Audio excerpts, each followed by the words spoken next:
नमस्कार सभी साथियों और विद्यार्थियों का एक बार पुनः SLV Hindi tricky YouTube channel पर हार्दिक स्वागत है।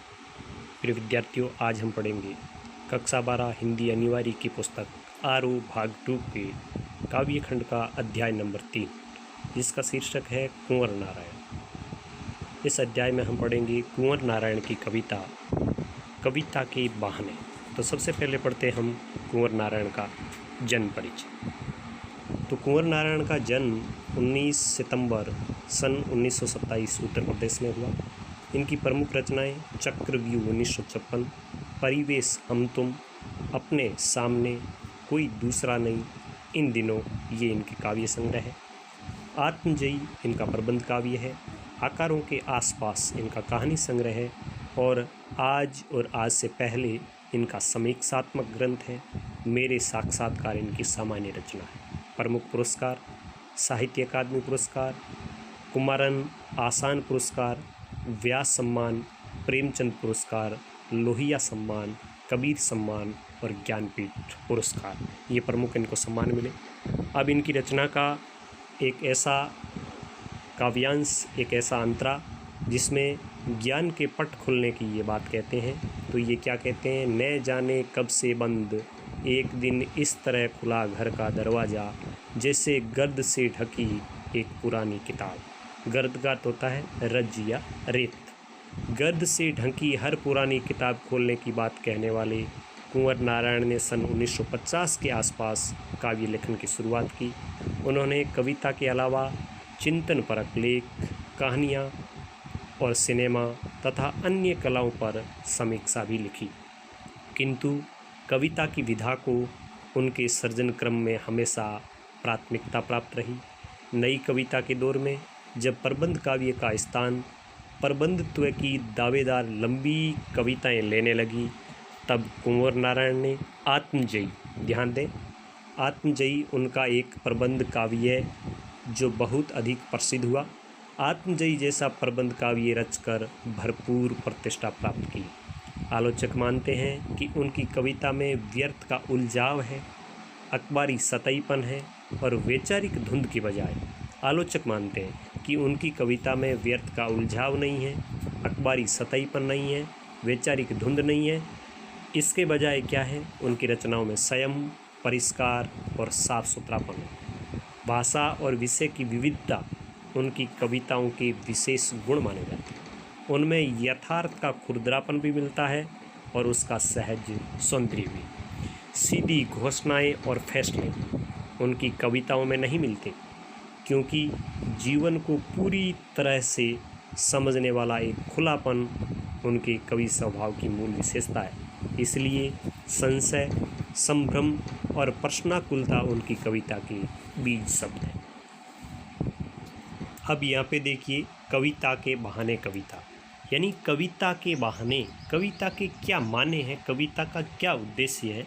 तो यहाँ पर कवि ने विभिन्न प्रकार के उदाहरणों के माध्यम से, कभी चिड़िया के साथ में तुलना करके, कभी फूल के साथ में तुलना करके, कभी बच्चों के खेल के साथ में तुलना करके, कविता के जो माने हैं, कविता का अपने जीवन में क्या स्थान है, उसके बारे में बताया है। तो देखिए पहला अंतरा, कविता एक उड़ान है चिड़िया के बहाने, कविता की उड़ान भला चिड़िया क्या जाने, बार भीतर इस घर उस घर, कविता के पंख लगा उड़ने के माने, चिड़िया क्या जाने।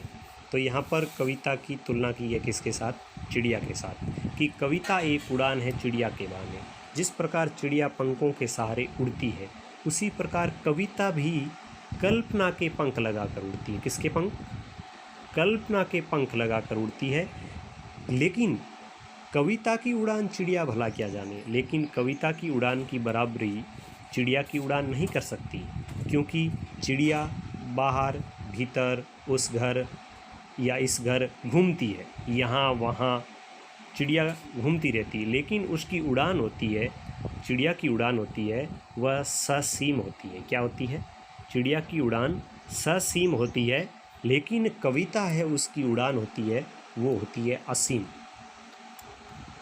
चिड़िया की उड़ान है वो सीमित होती है, जबकि कविता की उड़ान असीमित होती है। इसलिए कविता के पंख लगा उड़ने के माने चिड़िया क्या जाने। मतलब सीधा सा साफ है कि कविता की जो उड़ान है उसकी उड़ान को चिड़िया नहीं समझ सकती, या कविता की उड़ान के बारे में चिड़िया नहीं जान सकती, क्योंकि कविता सर्वत्र देश काल वातावरण से परे जाकर भी कविता उड़ती रहती है। कविता की उड़ान की कोई सीमा नहीं होती, वह असीम होती है, जबकि चिड़िया की उड़ान की एक निश्चित सीमा होती है। मतलब चिड़िया की उड़ान से बढ़कर बताया है कविता की उड़ान को। और कविता की उड़ान के पंख क्या है? कल्पना।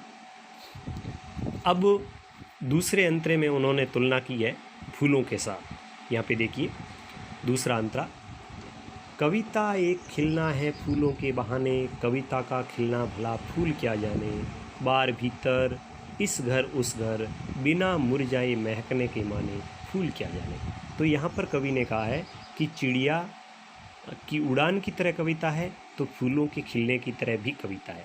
जिस प्रकार फूल खिलते हैं, सुगंध बिखेरते हैं, अपने आसपास यहाँ वहाँ हर घर में सुगंध बिखेरते हैं, उसी प्रकार कविता भी विभिन्न प्रकार के शब्द और विभिन्न प्रकार के वाक्यों, विभिन्न प्रकार की काव्य रचनाओं और विभिन्न प्रकार के भावों से अपनी खुशबू बिखेरती है। अपनी क्या बिखेरती है? खुशबू बिखेरती है। वह भी महकती है, किसकी तरह? फूल की तरह। लेकिन कविता का खिलना, कविता का महकना भला फूल क्या जाने, क्योंकि फूल की जो महक होती है वो सीमित होती है। वह यहाँ वहाँ इस घर उस घर हो सकती है, लेकिन कविता की जो खुशबू होती है, कविता की महक होती है, कविता का खिलना होता है, वह सदियों सदियों तक बना रहता है। मतलब कोई कविता है वो हमने आज भी पढ़ी है, हम कल भी पढ़ेंगे और आने वाली पीढ़ी भी पढ़ेगी। लेकिन फूल है वो एक निश्चित समय तक अपनी खुशबू बिखेरता है और उसके बाद वो मुरझा जाता है।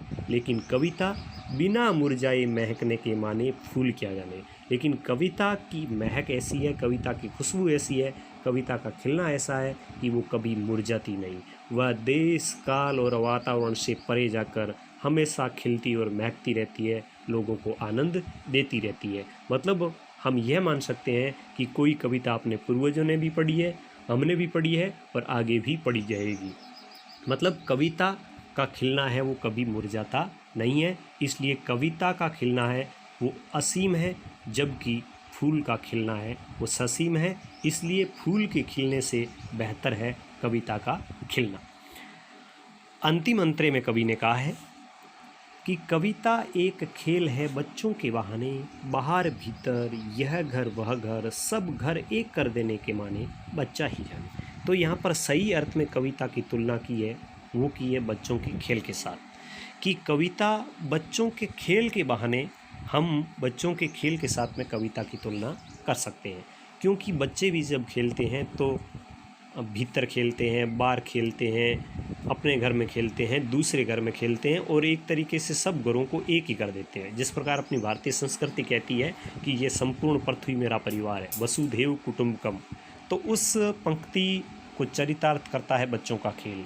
यानी उनके लिए सब जगह अपना ही है, वो सब भेदभाव भुलाकर अपने खेल के द्वारा सब घरों को एक कर देते हैं। उसी प्रकार कविता है, वह भी कभी अमीर गरीब का भेद नहीं देखती, कभी जाति पाति का भेद नहीं देखती, कभी क्षेत्र विशेष का भेद नहीं देखती, कभी भाषा बोलचाल है उसका भेद नहीं देखती। वह सभी लोगों के द्वारा पढ़ी जाती है और सभी जगह पढ़ी जाती है। इसलिए सही अर्थ में कविता बच्चों का एक खेल है। जिस प्रकार बच्चों का खेल सद्भाव बढ़ाता है, सहयोग आपसी बढ़ाता है, समरसता बढ़ाता है, एकता के सूत्र में पिरोता है, उसी प्रकार कविता भी एक ऐसा खेल है जो सभी को एकजुट होने की प्रेरणा देता है। तो कविता एक खेल है बच्चों के बहाने, बाहर भीतर यह घर वह घर, सब घर एक कर देने के माने, बच्चा ही जाने। तो उसी प्रकार कविता भी सामाजिक समरसता की स्थापना करती है और बच्चों का खेल भी सामाजिक समरसता की स्थापना करता है। तो प्रिय विद्यार्थियों, यह थी कुंवर नारायण की पहली कविता कविता के बहाने, जिसके बारे में हमने पढ़ा। उम्मीद करता हूँ इस कविता की व्याख्या, इसका भावार्थ आपको पसंद आया होगा। अपने कीमती सुझाव कमेंट बॉक्स में दें। वीडियो को अधिक से अधिक लाइक करें, शेयर करें और चैनल को सब्सक्राइब जरूर करें। मिलेंगे आगे वाली कविता के साथ, तब तक आज्ञा दीजिए। नमस्कार, जय हिंद।